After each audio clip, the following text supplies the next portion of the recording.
Well, are we ready to go to Sun and Fun? I'm always ready to go to Sun and Fun, no matter how much packing I have to do. Right.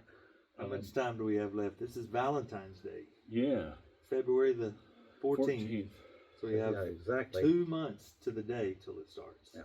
Wow. And you're we right. have 2 airplanes that we haven't even started putting together yet. But I got the sails delivered. Oh yeah, that's the You main did? thing. I brought 3 sets up here from Michigan so I could meet Don and Brad and David. Yeah. And Gary. Gary. But no, we've got everything together. We're ready to start assembly. I refuse to start assembly until I have everything there, so we've been waiting to get all the little parts together and all that. So Good. but we're ready to roll now. And Behind us, we've got a 2-seater that you've been flying. yeah, for years, 5, 6 years. And I can't believe it's been that long since I made the sails for it. It was a while back. Yeah. It really was. And, but that one come from Oregon, and actually Vince Calhoun put that one together the first time, and I wound up with it several years, 40 years later, or something like that. Yeah. Yeah, and still a good flying airplane. And who did you get it from? I got it from Vince, a guy that got it from Vince Calhoun. So Vince Calhoun was a builder on he it. was the builder. Was that so, Calvin? I don't know who. I don't know where it came from. I've got all the paperwork on it. All right. It's got Yeah. a number. It's Yeah. it's a fully registered, certified aircraft. Great. And And a single seater, just about ready to go home with a customer. He's anxiously waiting on it. He wants it. He's got a birthday coming up. I think 15th. No, the 28th. How old is he gonna be? Of April? March. Of March. Yeah, March 28th. 28th. That's his deadline. He wants it home by his birthday. Well, we could have it sooner than that. Oh yeah, it's almost ready. It's ready to go. One good day would finish it up. Yeah, and they'll start on 2 2-seaters, and good thing they build fast. Most, who can start a plane 2 months before the air show date and get it there. We're gonna put it together, and then we still have to get to Florida and set up and all that, all inside of 2 months' time. So If we'd had a little more forethought, maybe we could have tried that 31-day challenge with Brian Wallstrom. If he does that again, we'll be ready for next year. If he does another 31-day challenge. I had a Quicksilver sitting at home that I thought about, and it was a rebuild, and I just never got around to doing anything. I was so busy sewing sails. That's good. So I was excited to hear you guys had decided to come to Sun and Fun. And you've been working with Paul Kernicki and his wife. He's going to be very excited to see you there. yeah, I've talked to him on the phone some. I'm anxious to meet him there. I've not met him, but yet. So I've been volunteering there quite a while, and I'll be eager to help you guys get things set up and know what to expect and briefing times and all that stuff. Last time we went to Sun and Fun was 1981. Was that the first time also? The first time. that was the first time. Yeah. Yeah, the first time. Yeah. And ultralights were brand new. I brand usually new. go about every other year. The last time I flew there was in 2009. Yeah. I had that amphibious drifter there that I flew every day. That was a lot of fun. But this will be our first time with a booth, Right. promoting and that kind of thing. So I remember when that other weed hopper company had come, and they would come almost every year. Really? And they give up coming to the air shows, and soon after that, they quit producing kits and whatnot. I got priced once on a new kit from them and thought I'd buy a new motor, and it seemed quite reasonable. The price was quite reasonable, and the build time was kind of exciting. Well, The idea of being able to build one quickly. well, this is the only one that I know of that 8 hours, honestly. We would open the box that morning and we'd fly up a dark. So everything can actually go together and do a break-in and the whole thing in one day. I mean, and I don't know of any others you can get together that quick. Right. But if you've got all your stuff together, and ready to go when we'd done it before. That's the secret. Yeah. You'd already built how many by then, you think? We built over 100. Right. yeah, we can do it in a day because we don't have to go look at the instructions. We just Right. pick up a part and we know what it is, where it goes, and Which end goes where? yeah, so we do it pretty quick. It's all nuts and bolts, wires and hoses. Right. Nothing complicated about it. Yeah. But we're anxious to make the splash down there. And I'm anxious to see. It seems like there's a resurgence coming this year that I haven't seen before, and with the group that's supposed to fly in, what's that being called? The Invasion. Invasion, yeah. Yeah, the ultralight invasion from South Lakeland. Yeah, that's a neat concept. That ought to be fun to watch. They've been trying to get people to do something like that for a few years now. And they've opened up a separate area for camping right on the runway, for underwing camping for ultralights. Really? And offered that. And we've had several airplanes over there in the last couple of years. More last year than I can remember in quite a while. So it looks like we may be over the tipping point where we can actually say we've taken some credit for the amount of effort we put into getting people to come back. I know at South Lakeland last year there were a lot of planes on display over there, and people were bringing them over daily and flying back and forth when the weather was good. So I think we're 1,100 miles away or something like that, right? It's a solid 2-day drive, and with the rig we're going to be taking, it's going to be a 3-day drive. it's a lot of prep work getting ready to go. Takes a week before, the week of, and the week after, and then the week after. Get home. Yeah. Yep. We'll be ready for a little beach vacation for 2 days by the end of that show. Take a little cruise out of there.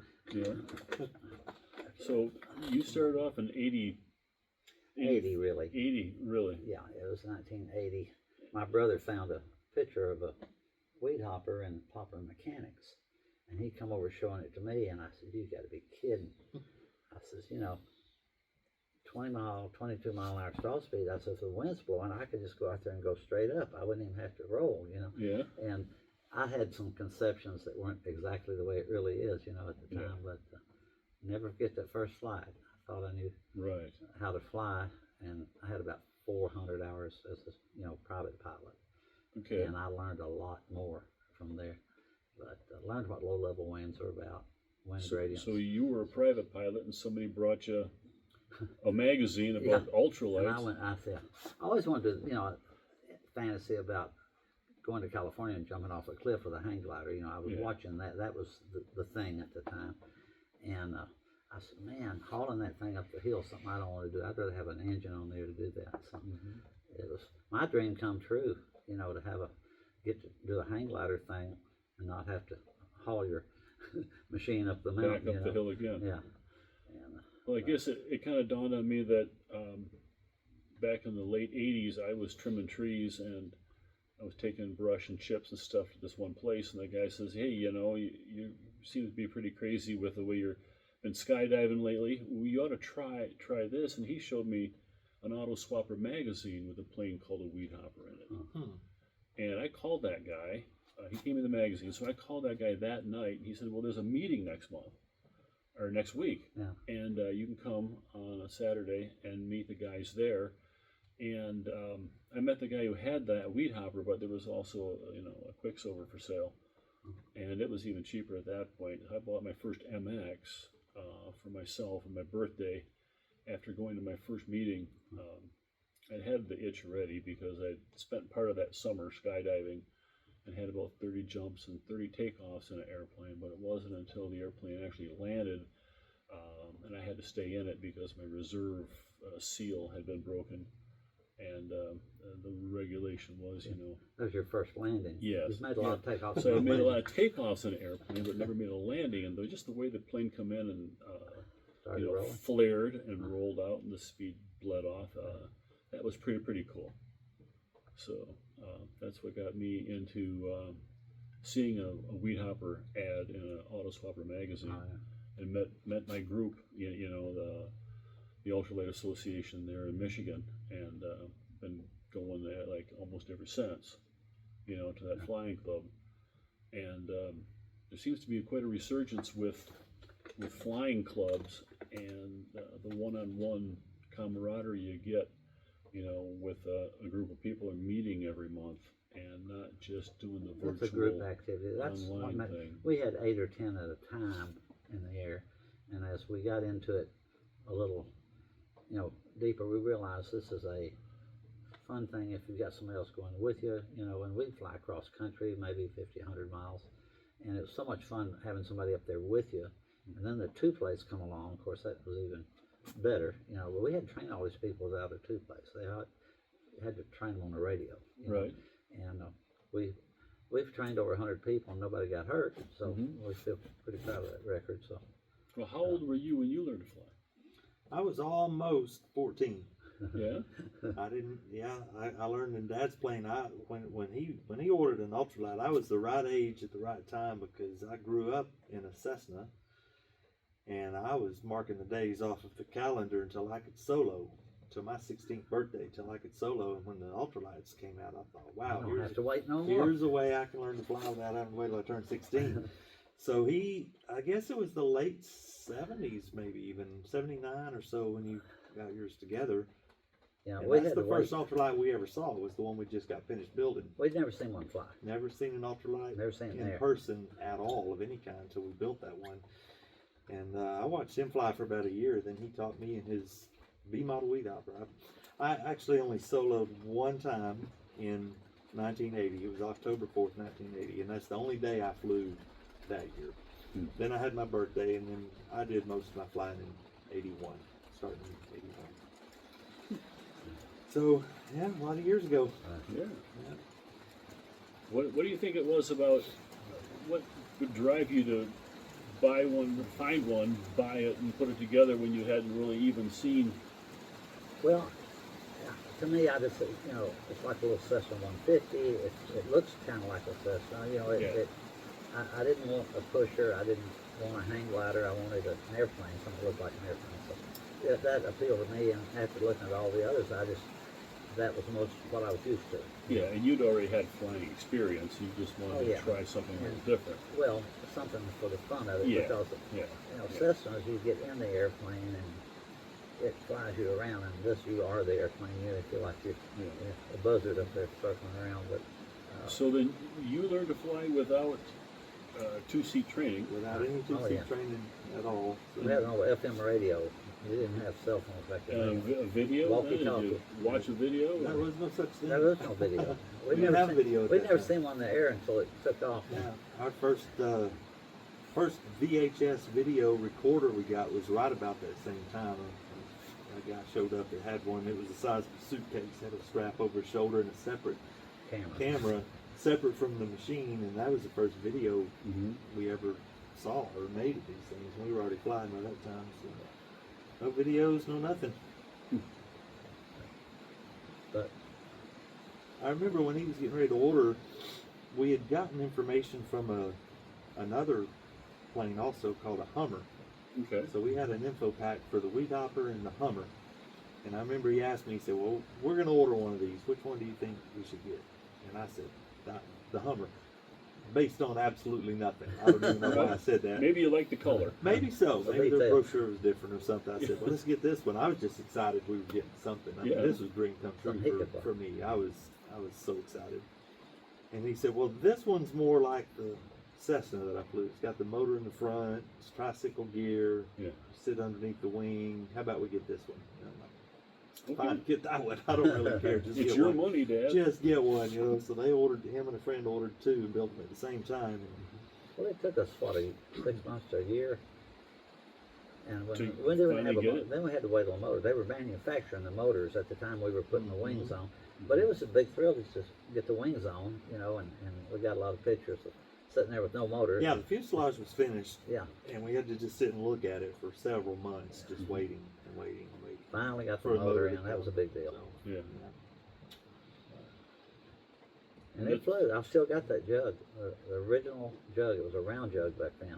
Yeah. It looked like a model airplane, big model airplane engine.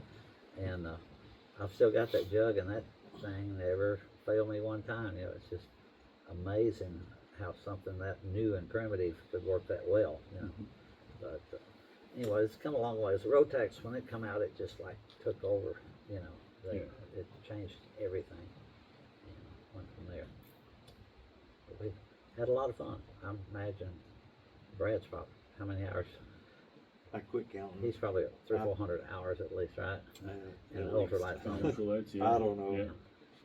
It's easier to count months or years than it is hours. I Right. just got tired of trying to log hours. It's hard to log time in ultralight because your flights are, 20 in one minutes. afternoon you might fly 5 times for 15 or 20 minutes each, or Right. an hour each, or whatever. How do you Yeah. log that? It's hard to log.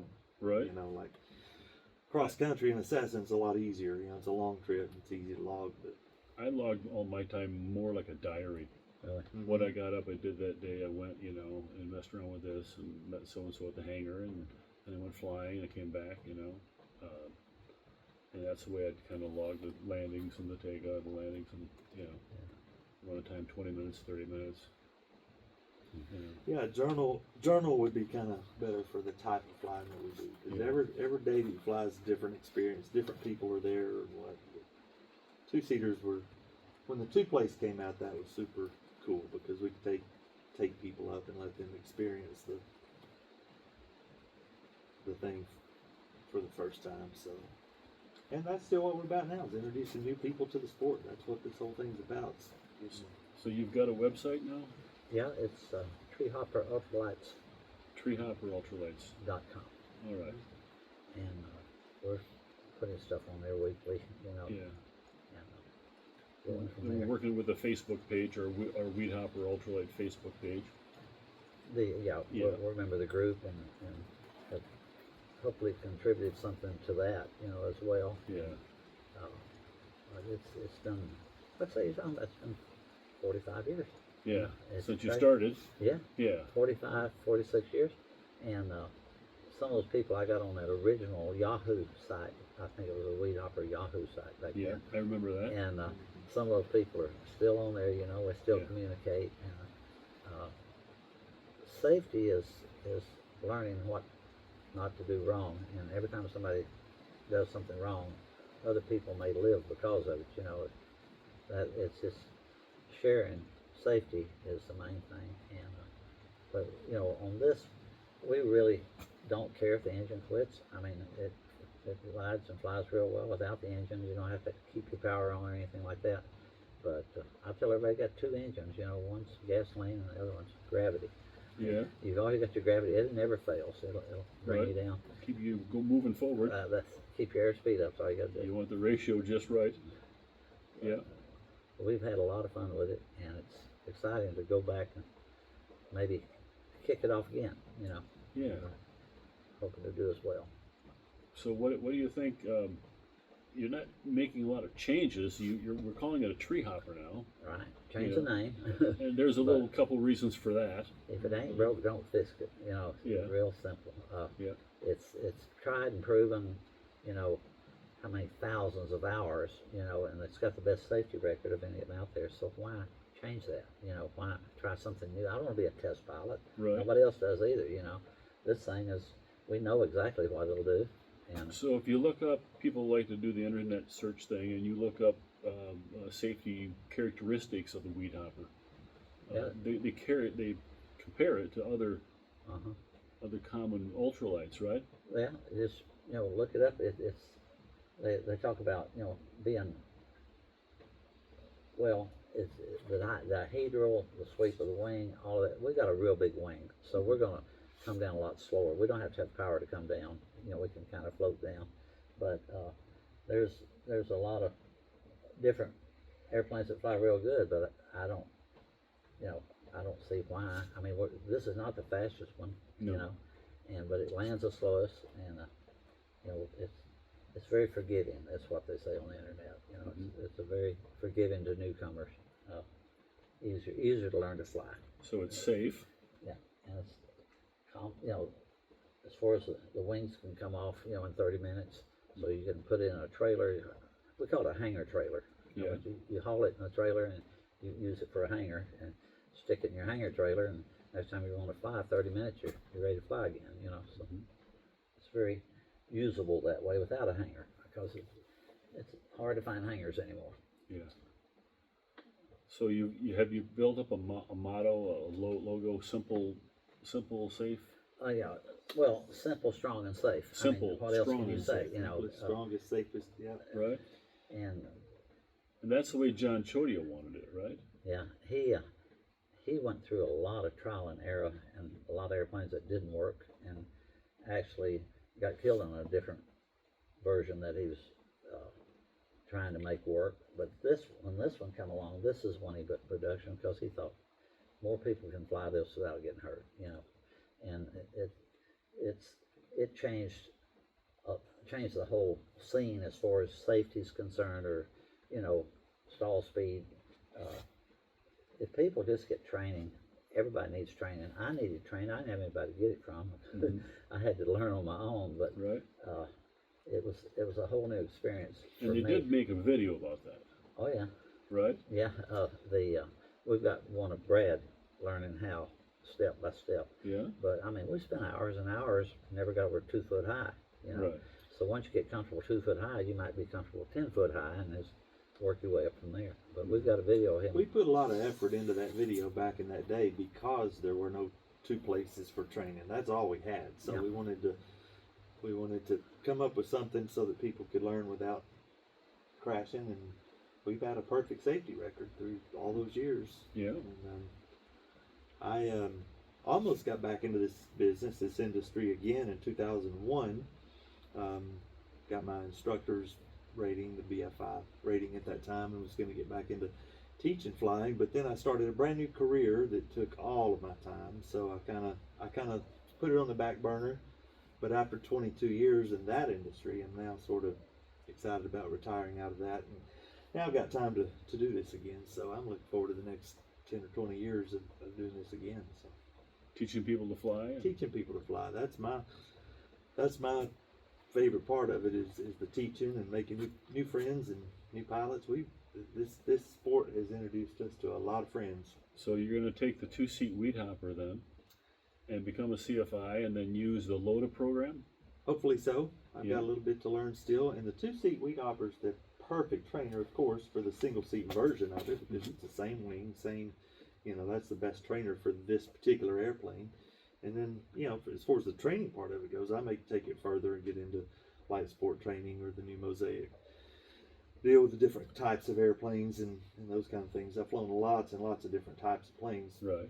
in this industry. But as far as something for beginners to learn Part 103 legal ultralight without having to get a license, Right. this is as simple and safe as it can be. I would have given anything to have a 2-seater to take some training in, Yeah. but there was not one, so you had to learn by yourself. Right. And of course, the radio made it possible to stay in touch, Yeah. you know, while you were learning. I didn't have that advantage, but I did go for a ride in an old Aeronica Champ. Somebody says, "Well, go ride in something low and slow." Yeah. And I took a ride in Aeronica Champ, and that was the only training I had, was about 30 minutes in that, you know. And because I was used to Cessnas and Pipers and stuff like that. Right. Yeah. Yeah. So John Chodia designed, after several attempts, what he came up with was the JC 24. Or C, yeah. Yeah, the Or 24. B first, and then the C was Yeah. much better than the B. He called it the JC 24. Uh-huh. It's his 24th design. Uh-huh. The first 23 weren't marketable or Right. safe enough to fly, in his opinion. And- This one was. And he yeah. picked that because he knew there weren't any 2 seats to train in. You had to learn by yourself, and of course they come out with a video after we did. We Yeah. actually had a video out before they did, and they come out with one showing, how to lose 25 foot in a stall. I mean, a stall Yeah. is like, A mush. yeah, but it was just, we were so thankful to have a 2-place, because we were having to train people without, Yeah. anybody being there with them, so Right. that's what made it all possible.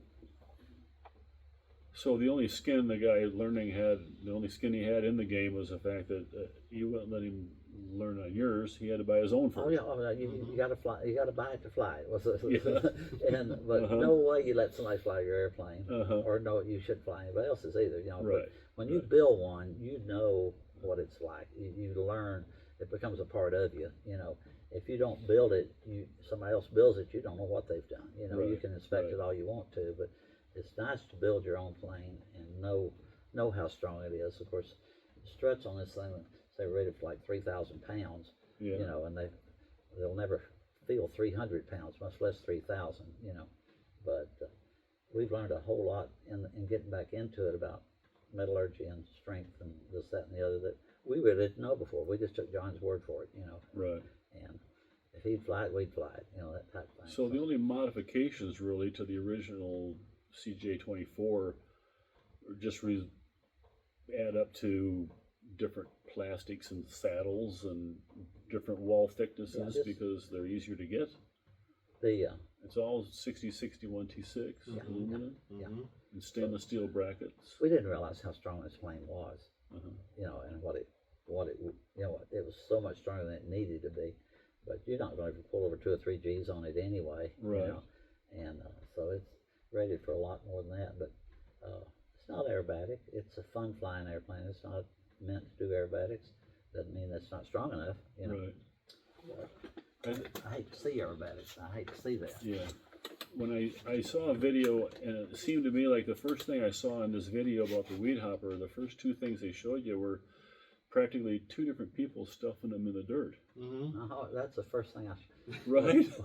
See? The first one, it's kind of counterintuitive to promoting safety when the... Well, that's the first thing that's I what want gets to know. the You know, this views, is though, serious. right? This is not a toy. This is serious. Yeah. Number one. But the first one that went down, if you notice, the wings totally collapsed. The king posts come down. It was a total wreck. Okay. Yeah. And then this other guy was in a weed hopper, and he gets target fixation.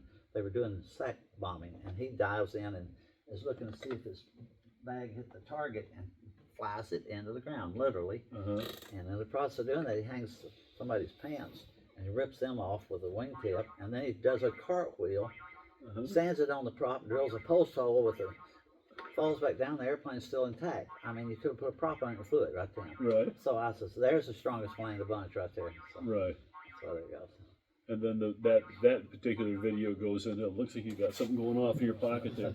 We're getting called to dinner, I think. No. Yeah, it's time to go eat. Yeah, Time to go eat. Right. We like the video. We'll try it again later. Okay. Huh? Yeah. Was that fun? Okay. That's 27 minutes.